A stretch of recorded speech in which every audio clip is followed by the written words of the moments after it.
Alright guys, so in this video what I'm going to do is I'm going to set a 10-minute timer and I'm going to talk about things, fitness related things that I know in that 10 minutes. So I made 10 bullet points here. I'm going to do my best to get to every single one and kind of just dive as deep as I can within each minute that I've kind of dedicated to it if I stay on track. So let me start the timer. Alright, 10 minutes on the clock now. So number one is generally fitness for a lot of people starts on the kind of surface level of, oh, I want to look a certain way, but you learn extremely quickly just how mental that transformation that you want to take place actually is going to be. So that kind of brings us into point number two, where I have found in my coaching experience, just meeting people experience, most people need a catalyst, right? So a lot of people that might be, they get broken up with, or even literally an example that I've seen very common is a doctor is like, you need to lose weight, you need to do X, Y, and Z or else. And obviously at that point, you know, you're thinking about things that you might not have thought about before, and you're going to start. So definitely is extremely mental. That catalyst really does help, even if it's just that desire to actually take action on the feeling that most of us have, just in, wanting to be better, to improve ourselves. So this is going to be a little bit more in depth right now, just in terms of actually what specific processes are. So most people need to be in a caloric deficit to lose fat. So this is not everybody. This is the majority of people that would be seeking this information, though, is, basically you're not going to out-train a poor diet, right? So it's a lot easier to eat food than it is to burn it all off, not to even mention the fact that if you were to burn off all the food that you ate, it wouldn't be healthy due to a number of reasons such as overtraining. So, most people want to approach that caloric deficit by definition is just simply eating less calories or consuming less calories than we burn. So basically what you're going to want to do within that specific amount of time is, monitor your food intake. While weight training, doing some cardio. Cardio isn't the key, even though we've been made to believe that. I will get to that later. But again, caloric deficit, just, eating less than your maintenance calories by definition consistently. And you don't want this to be an extreme deficit. This does not mean starve yourself. That is a big mistake people make because of something we will talk about later too. So you will grow muscle faster in a surplus. So basically what a surplus is again, if this is your maintenance calorie level right here, right? Anything less than that would be a deficit. Anything more than that is going to be a surplus. So if you are getting more energy than your body needs to stay the same by definition, you are going to grow muscle. And obviously this is assuming you're in a resistance training program, you're already eating for building muscle specifically, but adding that little bit of energy or those extra calories into your nutrition is going to allow you to grow muscle faster.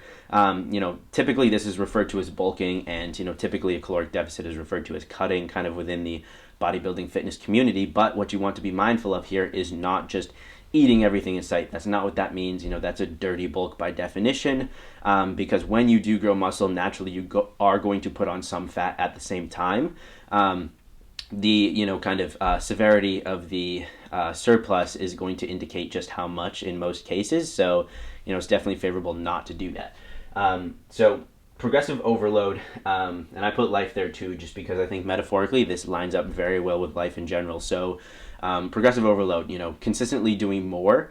That's not to say every single gym session you need to do more weight, you need to, do more reps, but it definitely does help, especially in the beginning when you're even searching for what your limits are. So progressive overload, consistently doing more. This can be applied in terms of weight, on certain exercises you're doing. This can be applied in terms of, just making your form better. If at first you're kind of shaky about your form, you're not feeling the muscles that you're trying to feel or, target, just prioritizing your progressive overload, in terms of your form is going to help you a lot with that too. So that is very specific to life as well. If you feel like you're stuck in a place in this cycle, even within this example, it's going to be an exercise cycle, doing the same exercises all the time, using the same exact weight, you're not paying any attention to it, then you're not going to grow anymore. You're not going to see any more progress because of this, because adaptation occurs. So this is a huge thing that you're always trying to achieve and then blow past again. So adaptation, from a metabolic sense, our adaptation is always adapting to whatever we're doing. So this is why, a lot of people that I meet, the problem is that they're under eating, right? But they're used to it. So their metabolism gets used to it, they can function off of it. So, if you are in a deficit, that is the main reason, to be completely honest. You don't want maybe not a main reason, but a very big reason that you don't want to be in a extremely severe deficit, because you're going to adapt. If you're eating that much less and then your metabolism adapts, how are you going to eat that much less than starving yourself already? That's why you're better off going slow. Adaptation in the gym occurs too, just in terms of how much weight you're using, just how much stress, how much stimulus you're really signaling your body to take. That's why, it's like you get to those hard sets. That's why they say those are where you really grow. When you're making the face, you're really kind of in that point where you're pushing yourself the most. That's when you grow, because you're pushing past those adaptations that you already have. So let's see, we're doing good on time. So next, people profit off of making misconceptions. So I have found that there are so many fitness misconceptions. During my time as an in-person personal trainer, I was able to work with over 200 people in person, and I really did record a lot of data on this too.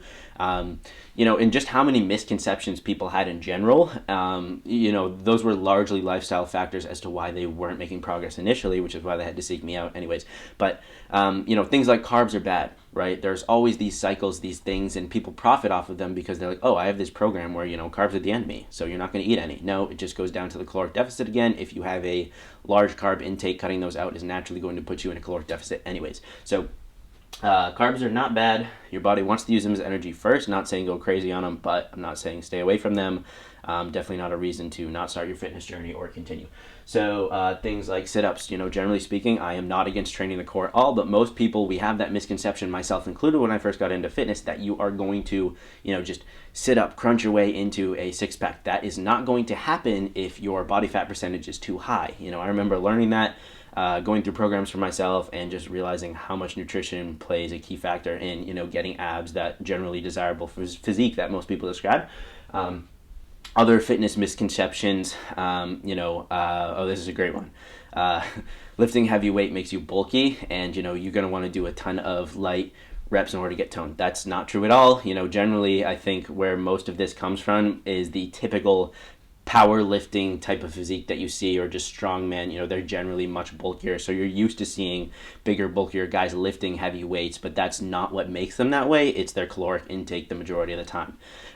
So I'm not saying that lifting heavy weights is exactly what you need, and you don't need to do any combination of heavy and higher repetitions. No, but those two things are not what most people generally think. Number 8. So it only gets harder. And what I mean by this is, the first thing that pops into mind when I was thinking about this was specifically age. I meet a lot of people who, honestly, for health reasons, they need to get into fitness. And at that point, it's very difficult. It's extremely doable. I'm not trying to paint the picture whatsoever that it's not possible, but it's very difficult because generally you're so set in your ways and your beliefs and your schedule and your routine and all that type of stuff that, one, it's going to really suck to break. And number 2, if you had just gone back in time, 10, 20, 30, 40, however many years it is, it would be so much easier because, and I'm not saying like babies need to work out, but, just as we tend to age, I'm 20, and these are things that I'm trying to be conscious of just so, I have an easier time. Not to say that, it's like dramatic in terms of health or anything, but anyways, I'm rambling. It only gets harder. It really is something where me potentially thinking about going into my 30s and my 40s at some point, like, I want to make sure I'm already in good shape so I can just maintain. It is so much harder to start your fitness journey lifestyle-wise, nutrition-wise, just, schedule-wise, all that type of stuff if you haven't done it before. And I think a lot of people who haven't done it actually don't believe it can help them, benefit them, or even work for them. So nutrition is key. I find generally that is a very difficult thing for a lot of people because there's so much habit within that too.